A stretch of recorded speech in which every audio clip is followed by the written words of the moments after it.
As one of the oldest stores of value around the world, gold is now entering into a new trend line, which piggybacks on top of a recent trend that I've talked about on this channel, but this takes it to the next level. I'll talk about that and so much more as we explore.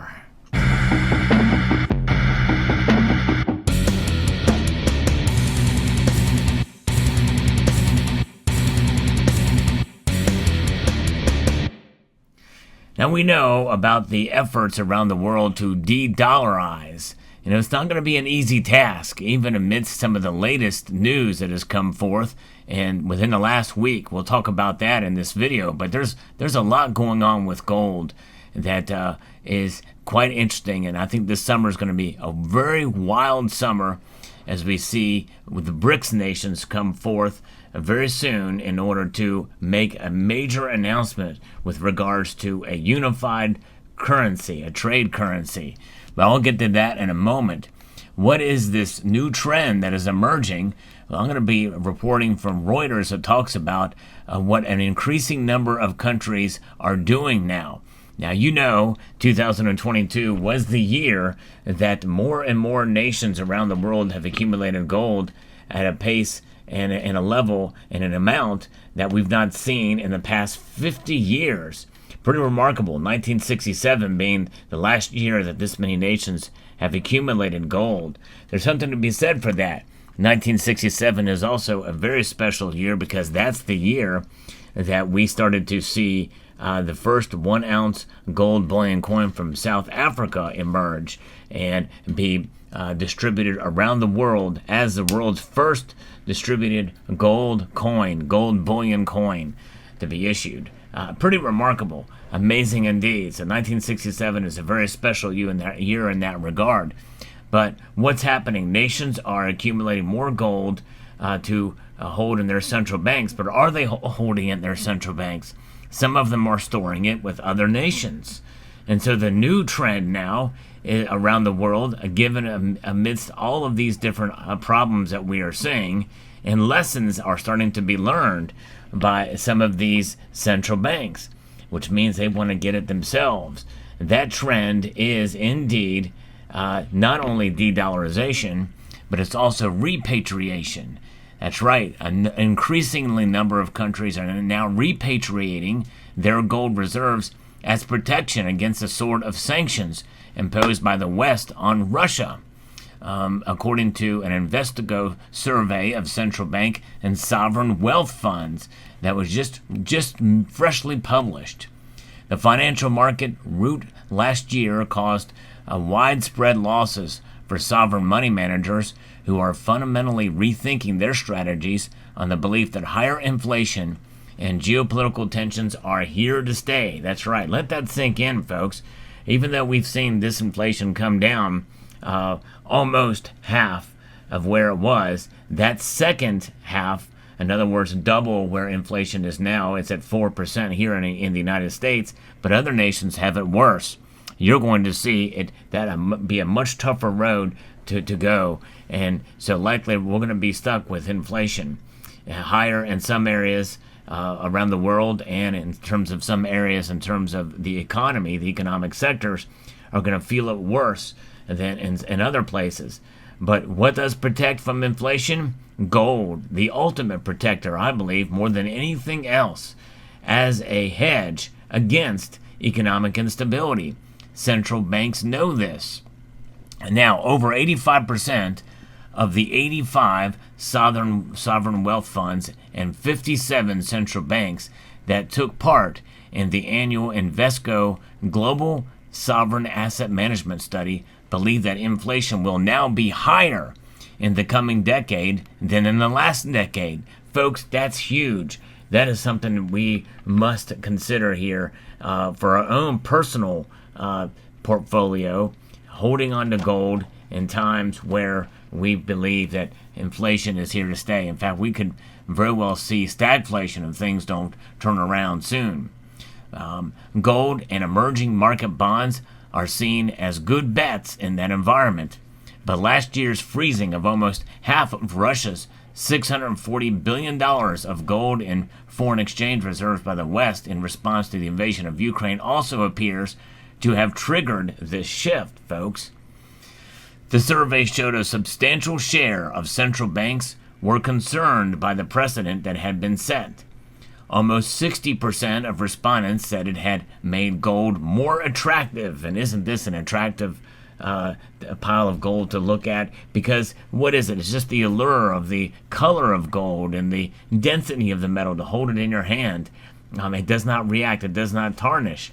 Those are just the physical attributes. But look at history. History and the intrinsic value is something that cannot be not denied with gold, as it will continue to be a store of value no matter what kind of technologies emerge or are in play right now.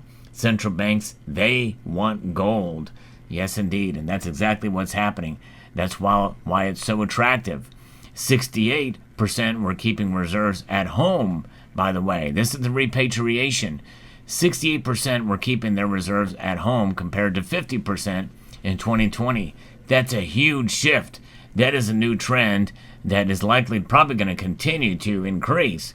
One central bank who did not want to be made known, they quoted anonymously that we did have it held in London before, but now we have transferred it back to our own country to hold as a safe haven asset to keep it safe. Now let that sink in. This is one country that was able to repatriate their gold from London. Unlike Venezuela, or at least the regime in Venezuela, because they don't trust. And that's the ultimate lesson. If you don't hold it, you don't own it. Now, this country wanted to remain anonymous. But the thing is, that's the lesson. Because even though I am not a big fan, or I'm not a fan at all of what Maduro was doing in Venezuela, nonetheless, to make other people be the arbiter of whether or not you get the gold that you think is due you as a nation or a regime, well, that just goes to show you you're you're essentially at the mercy of the institution that is holding it, the vault. In this case, the Bank of England. But nonetheless, if you don't hold it, you don't own it, right? Possession is 9/10 of the law, and that is exactly the case. And so this nation decided that it wanted it to be in their own vaults.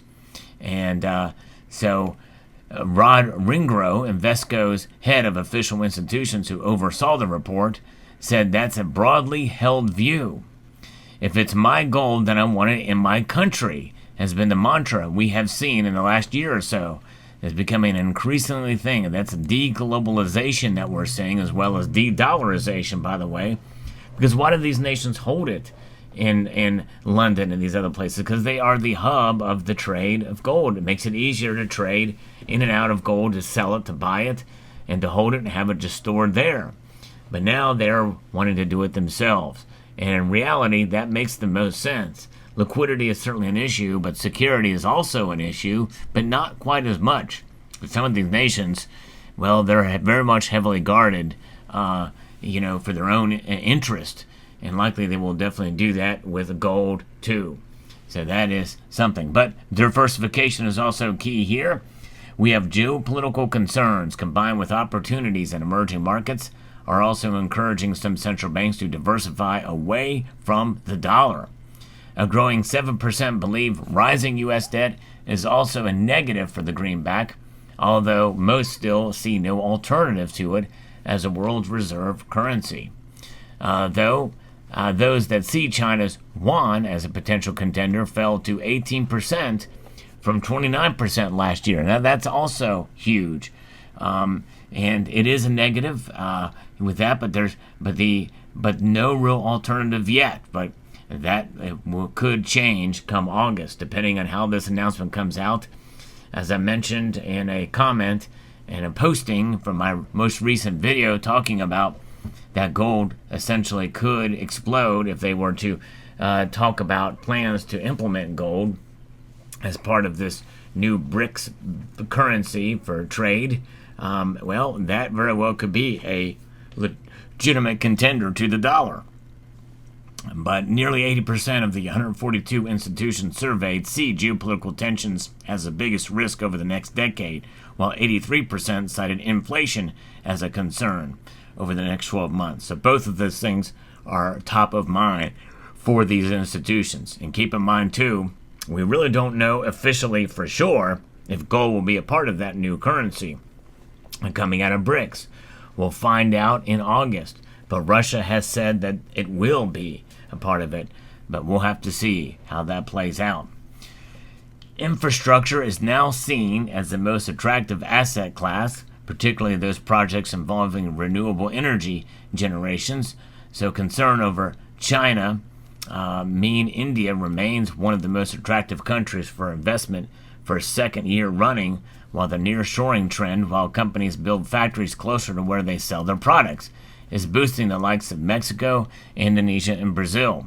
So that diversification and that deglobalization is something that is attractive, and gold falls in line with all of this. So it's going to be fascinating to see. And what's happening is the funds and the central banks are now trying to get to grips with higher inflation.